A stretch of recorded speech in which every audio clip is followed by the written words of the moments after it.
Harmon Park has a great history. It was established in 1876. It was originally kind of the south end of this property, and it was called Third Ward Park. In the late 20s, 30s, the city of Kearney received a grant from the Harmon Foundation. We were one of 50 cities out of about 800 that received this grant, so it was a pretty big deal. And the grant was out in New York, and so that kind of helped establish the growth of the park. And at that time it was renamed Harmon Park.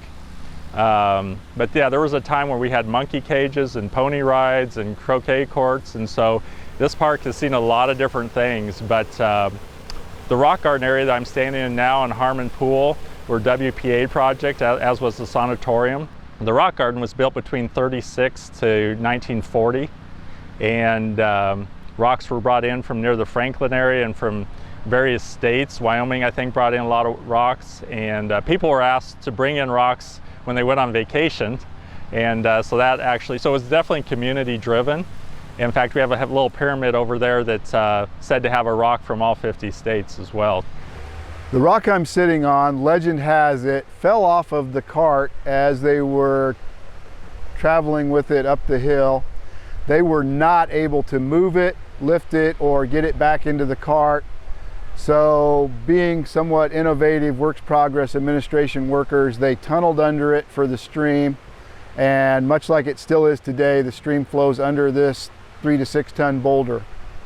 In 1990, we did a major renovation of the rock garden and had a master plan commissioned that involved mostly perennials. Perennials don't live forever, but they live much longer than annuals, and if you can imagine replanting an area this size every year versus replanting some of the perennials each year, it's been a real labor saver for us.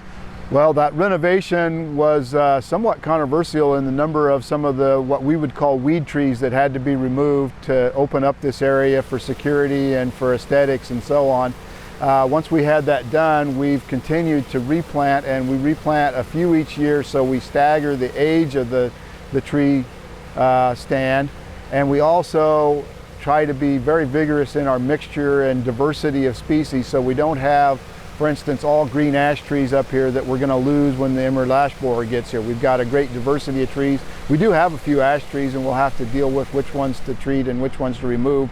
But basically the diversity, that's a good example of why it makes it more attractive as well. And there probably are between 50 and 80 species of trees in the rock garden and surrounding area.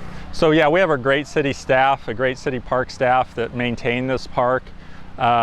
We also have what's called, this is a sort of a unique line of employment called the Rock Garden Rangers, and we've had this in place for probably about the last 20 to 30 years, and they're specifically 15 and 16-year-olds, and this is their main area. It's pulling weeds, it's mulching, it's planting flowers.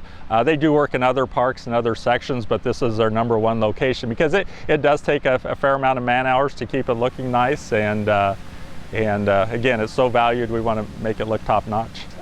Its imperfections is what makes it perfect.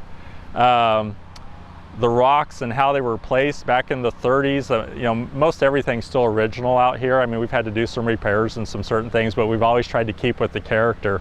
And again, just to have somebody that had the vision to carry this out in this piece of property, and it's just a peaceful place right in the middle of the city. It's almost like it's our central park.